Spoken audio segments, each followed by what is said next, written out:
Kalian tahu gak sih tentang apa itu LGBTQ? Nah, ini merupakan penyakit yang sudah berkembang sejak lama. Jadi, kami bakal kasih tahu kalian seberapa berbahayanya LGBTQ ini dan juga bagaimana dampaknya terhadap kehidupan kita sehari-hari. Apa itu penyimpangan seksual? Penyimpangan seksual adalah perilaku atau tindakan yang tidak sesuai dengan norma, baik itu norma agama, sosial, budaya, maupun hukum. Biasanya, perilaku penyimpangan seksual ini disebut demikian karena terjadi ketika tidak tepat pada waktunya, yaitu pada anak kecil yang belum cukup umur. Kemudian dilakukan dengan tidak sesuai dengan wajar kehidupannya, yaitu dipaksa ataupun sebagainya. Yang ketiga, dilakukan dengan berisiko, baik itu berisiko pada kesehatannya maupun mentalnya. Contoh dari perilaku penyimpangan seksual ini antara lain adalah LGBTQ, hubungan seksual di luar nikah, dan juga ajaran yang perilaku tidak sesuai dengan ajaran agama maupun negara.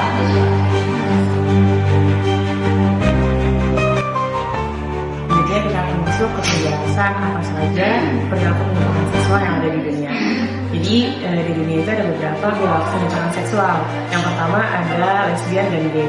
Lesbian dan gay itu adalah kondisi di mana seseorang itu menyukai sesama jenisnya. Misal lesbian itu ketika wanita menyukai wanita lainnya, dan gay itu adalah ketika laki-laki menyukai laki-laki lainnya.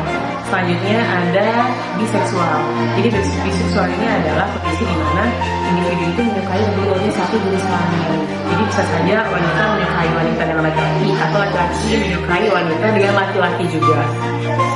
Selanjutnya kita punya transgender. Transgender ini adalah kondisi di mana individu itu menyerupai jenis kelamin yang lain. Jadi apakah laki-laki menyerupai wanita atau wanita yang menyerupai laki-laki dan merubah bentuk tubuhnya. Itu yang dimaksud dengan transgender. Terus selanjutnya ada queer. Queer ini biasa disebut juga dengan questioning. Di sini individu itu masih mempertanyakan atau tidaknya masih ragu terkait apa sih sebenarnya identitas dari gendernya sendiri. Jadi kalau disingkat ada LGBTQ, itu adalah perilaku penyimpangan seksual yang ada di dunia.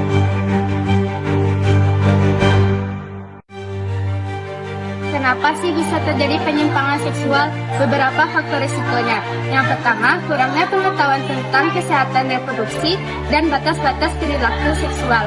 Yang kedua, yaitu pola asuh orang tua yang permisif atau kurang pengawasan.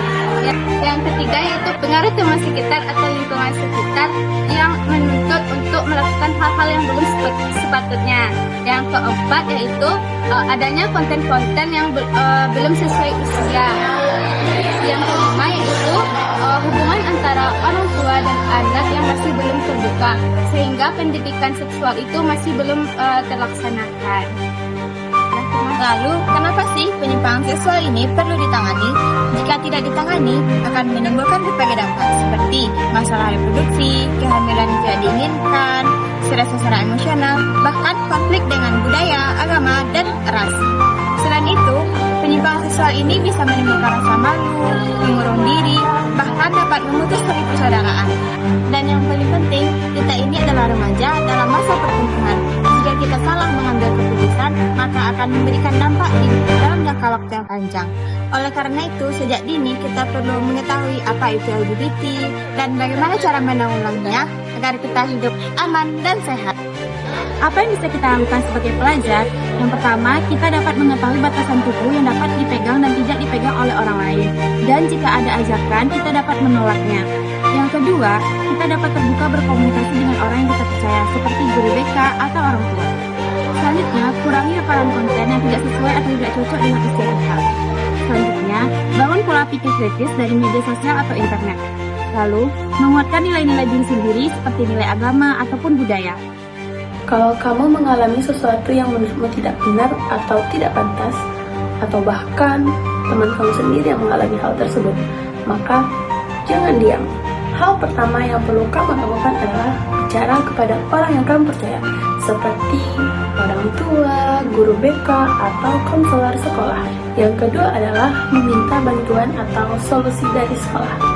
Yang ketiga, jika perlu cari organisasi atau lembaga yang membantu anak atau remaja terkait perlindungan atau pendampingan psikologis. Ingat, melapor bukan berarti menyalahkan diri sendiri, tetapi melapor adalah salah satu langkah penting supaya kamu dan teman kamu bisa Ada. tetap aman. LGBT itu bukan fitrah yang melekat pada manusia. LGBT adalah dampak dari pengaruh-pengaruh lingkungan, pengaruh-pengaruh sikap, sifat dalam interaksi yang menjadikan beberapa kalangan manusia merasa seakan-akan bergeser dari keadaan mula dia diciptakan. Ini bukan situasi normal. Ini bukanlah fitrah, karena justru mempertahankan keadaan ini akan menghambat kemajuan-kemajuan, generasi-generasi yang diharapkan muncul kemudian, atau bahkan berpengaruh kepada aktivitas-aktivitas yang telah kita bangun.